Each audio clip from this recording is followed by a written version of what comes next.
미 합동태풍경보센터에서는 제18호 태풍 끄라톤에 대한 이동 경로를 업데이트하였습니다.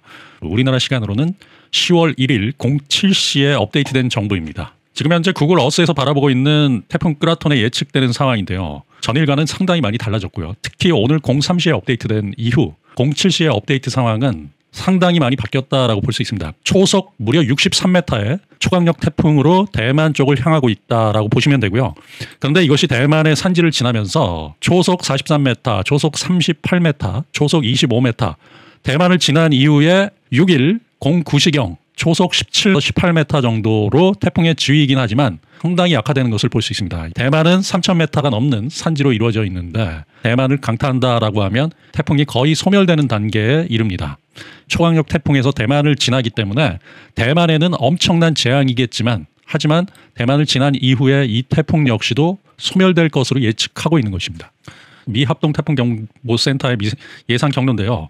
지금 현재 초속 65m에 달하는 아주 초강력 태풍으로 지금 대만을 향해 가고 있고요.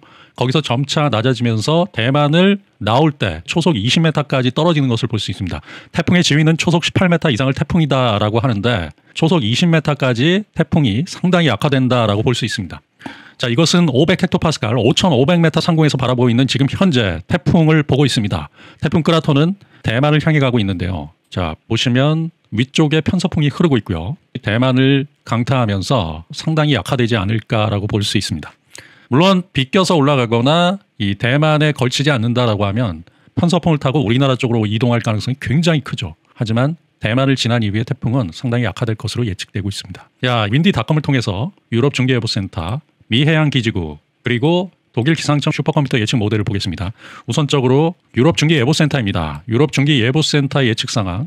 태풍은 상당히 강력한 태풍으로 대만을 강타할 것으로 예측되고요. 그리고 태풍은 대만을 지나면서 열대 저압부로 바뀔 것으로 예측되고 있습니다. 그러면서 태풍이 와야 되는 상황들을 볼 수 있습니다. 자, 유럽 중기예보센터는 대만을 뚫지 못한다라고 예측하고 이 태풍은 대만에 강력한 영향을 주지만 여기서 사라진다라고 이야기하고 있습니다. 다음은 미 해양기지국입니다. 미 해양기지국 역시도 상당히 강력한 태풍이 대만을 향해서 가고 있는 걸 볼 수 있습니다. 상당히 느리게 가고 있는데요.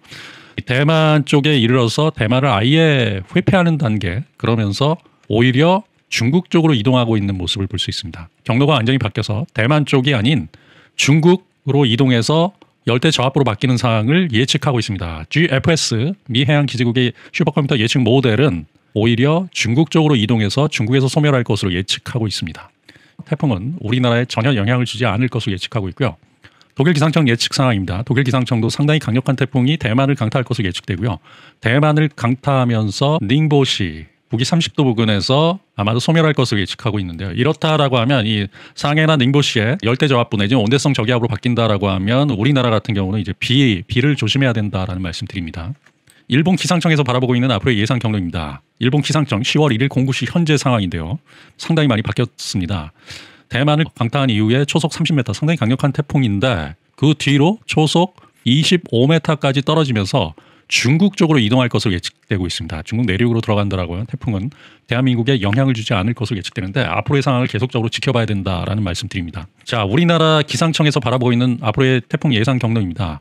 태풍은 대만을 지나면서 초속 24m까지 약화되는 그러한 단계에서 대만이 닝보시 부근 북위 28도 수준까지 올라올 것으로 예측이 되는데요. 중심 부근의 최대 풍속이 초속 19m, 태풍의 지위이긴 하지만 태풍이 상당히 약해져서 중국 상하이 아래에 위치할 것으로 예측하고 있습니다. 자, 미 합동태풍경보센터의 바뀐 예측 상황이 이런 상황인데요. 초속 18m 정도까지 태풍이 상당히 약화될 것으로 대만을 지나면서 그렇게 예상되고 있기 때문에 이 태풍은 대한민국에 영향을 주기가 어렵지 않나라는 말씀을 드립니다. 글로벌 기상청 예측 상황을 보겠습니다. 태풍은 보시면 ECMWF 모델, 유럽 중기예보센터 예측 모델입니다. 대만을 상당히 강력한 태풍이 지나면서 여기서 열대 저압부로 바뀌면서 소멸될 것으로 예측되고요. 그리고 미 해군의 NAV GEM 예측 모델입니다. 슈퍼컴퓨터 예측 모델이고요. 이것은 대만을 강타하면서 내륙으로 들어갈 것으로 예측되고 있고요. 그 다음에 GFS 예측 모델은 대만 쪽으로 가다가 거기서 피하는 경로죠. 그러면서 대만 쪽을 이동하다가 거기서 꺾어서 오히려 중국 내지 베트남 쪽으로 이동할 가능성을 예측하고 있습니다. 이 역시도 슈퍼컴퓨터가 예측되는 가장 유력한 상황이기 때문에 GFS 예측 상황도 이상하긴 하지만 이럴 가능성이 매우 크다라고 지금 보고 있는 겁니다. GFS 앙상블 모델이다라고 하는데 이것도 슈퍼컴퓨터 예측 모델입니다. 보시면 우리나라 쪽으로 올라오지 못하고요. 대만을 강타하면서 중국 쪽으로 빠져나가서 열대 저압부로 바뀌는 것을 볼 수 있습니다. 이것은 캐나다 기상청 예측 모델 GEPS 앙상블 모델인데요. 전일 같은 경우는 제주도까지 올라올 수 있다라고 봤는데 제주도까지 올라오기가 쉽지 않은 상황. 보면은 상해 인근에서 바로 열대 저압부로 바뀌면서 태풍이 소멸될 것을 예측하고 있습니다. 지금 현재 대기의 흐름인데 대한민국 쪽은 뇌우, 천둥과 번개가 치지 않는 지금 현재 상황이고요.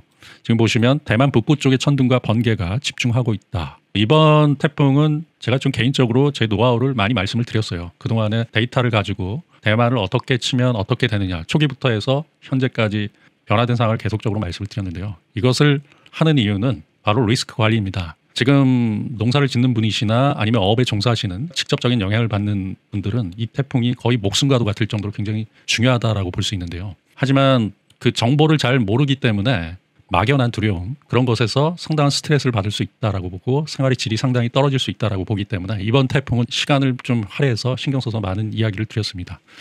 태풍과 관련된 영상은 수익 창출 제로입니다. 이것은 순수하게 공익적 목적으로 제작되었고 그리고 여러분들이 광고 없는 쾌적한 영상을 볼 수 있다라는 말씀을 드립니다. 대한민국에 영향이 올 수도 있기 때문에 끝까지 계속적인 업데이트 정보를 제작할 것을 약속드립니다. 감사합니다.